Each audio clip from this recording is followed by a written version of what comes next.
আজি মা দণ্ডকালী अंतिम दिवस बा मेरु यात्रा आज आम सीधा सड़क भाव मेरु मंडप रही माँ आंबपुर काली मेरु मंडप दृश्य आम सहित किसी श्रद्धालु जोड़ी पाखु सीधा सड़क आम पचारि बुझा से कौन कहते चलतु शुणा। आज्ञा नमस्कार आज्ञा आम चिकेड़ी पेंट बासिंद आम माँ को दंड यात्रा टाइम रे माँ को आगमन कर चिकेड़ी पेंट एमएस मार्केट रे आज तो माँ का लास्ट शेष दिन बहुत खुशी लगे भिड़ देखिए आप सीधा सड़क शुणुले से कहते जे माँ को पाक आसी बहुत खुशी लगुच एवं माँ मनस्कामना पूर्ण करथिबा से कहते आम सहित कमिटी किसी भाई जोड़ी सीधा सड़क भाव पचारि बुझा केते शांति श्रृंखलार सहित आज यात्रा सुरुखुरु चली अछि। गोपाल कुमार दास मेरु यात्रा कमिटी आम सब एकत्रित होगी पूरा श्रृंखलित भाव में मेरुड़ा एमती सर से भाव में आम पुलिस प्रोटेक्शन भी मागिचु आउ प्रशासन भी आम अनुरोध करें आम मेरु यात्रा केमी श्रृंखलित हम आउ देखुं तो हजार हजार 10,000 लोक आसी मेरु यात्रा मेरु यात्रा किसी समय पर आरंभ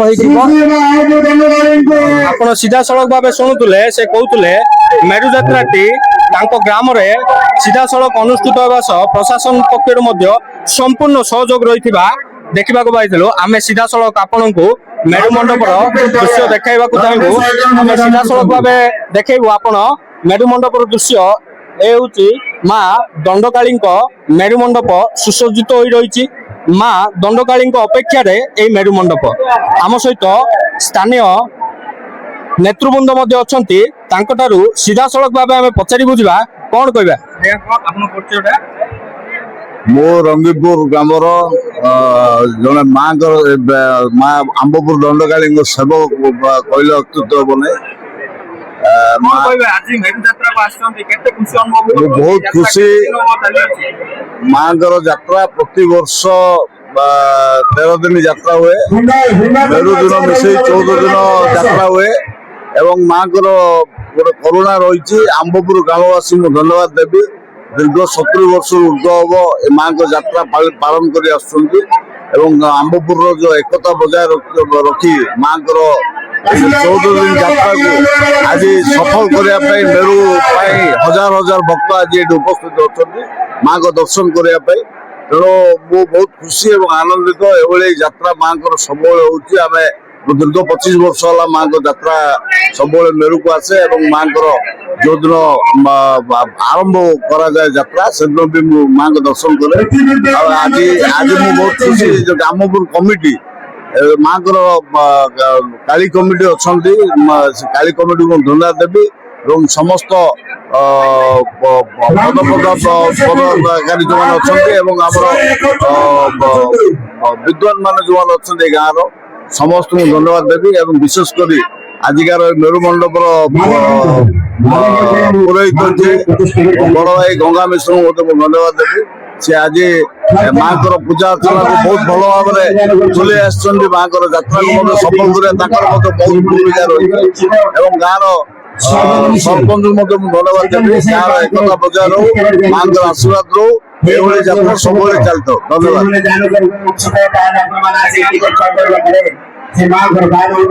मुन्ना जेना ब्रह्मपुर पूर्वतन कॉर्पोरेटर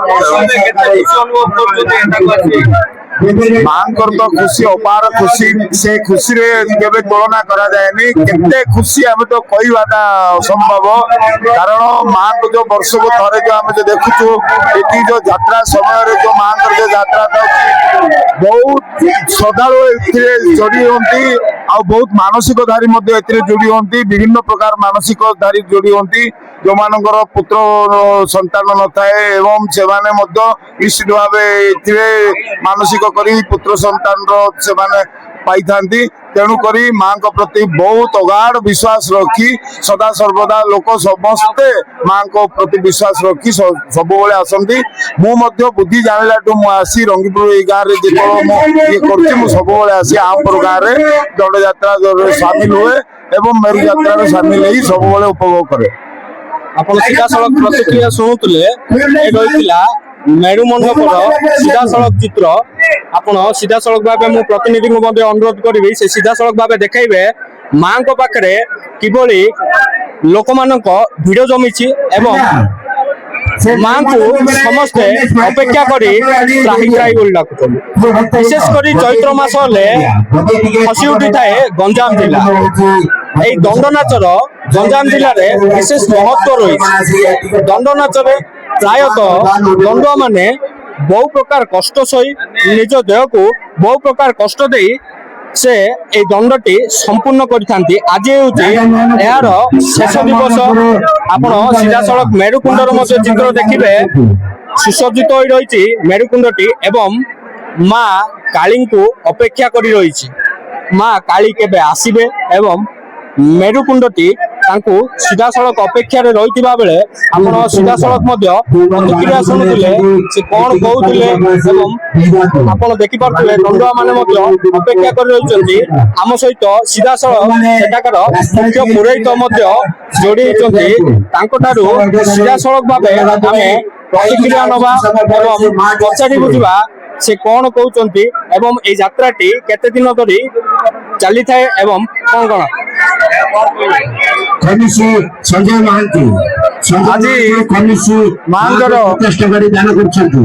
ତ୍ରୟୋଦଶୀ ଦିବସର ଦଣ୍ଡଯାତ୍ରାର ଉଦ୍ଯାପନ ଦିବସ।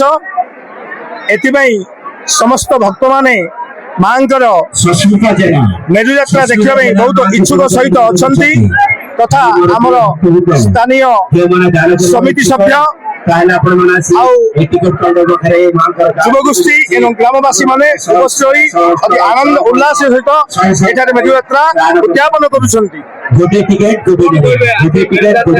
ଆଜି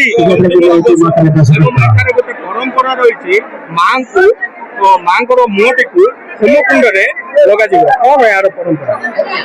ଆଜି ମାଙ୍କର ଯେତେବେଳେ ଶିବ ପାର୍ବତୀ ଭେଟ ହେବେ କାଳି ଯୁକ୍ତ ହେବେ କାଳି ସେତେବେଳେ ରାକ୍ଷସ ରୂପ ଅବତୀର୍ଣ୍ଣ କରିବେ। ସେ ଅବତୀର୍ଣ୍ଣ ହେବେ ଧରା ପୃଷ୍ଠରେ ଯେତେବେଳେ ଶିବଙ୍କୁ ଦେଖିଦେବେ ସେତେବେଳେ ସେ ଜୀବଟା କାଢିକିରି ଓଲଟି ପଡିବେ। ଓଲଟି ପଡିଲେ ତାଙ୍କର ନାକରୁ ଦୁଇ ଟୋପା ରକ୍ତ ପଡିଲେ ପୃଥିବୀ ଶୀତଳ ହବ ବୋଲି ବର୍ଣ୍ଣିତ ଅଛି। ଆପଣ ସିଧାସଳଖ ପ୍ରତିକ୍ରିୟା ମଧ୍ୟ ଶୁଣୁଥିଲେ ସେ କହୁଥିଲେ ଯେ ଆଜି ମେରୁକୁଣ୍ଡରେ ମାଙ୍କୁ ଓଲଟା ଭାବେ ଉପୁଚା ଯାଇ ତାଙ୍କର ନାକରୁ 3 ଟୋପା ରକ୍ତ ପଡିଲେ এই ସୃଷ୍ଟି ଶାନ୍ତ ହୋଇଥାଏ ବୋଲି ସେ ସିଧାସଳଖ ପ୍ରତିକ୍ରିୟା ମଧ୍ୟ ଦେଇଥିଲେ।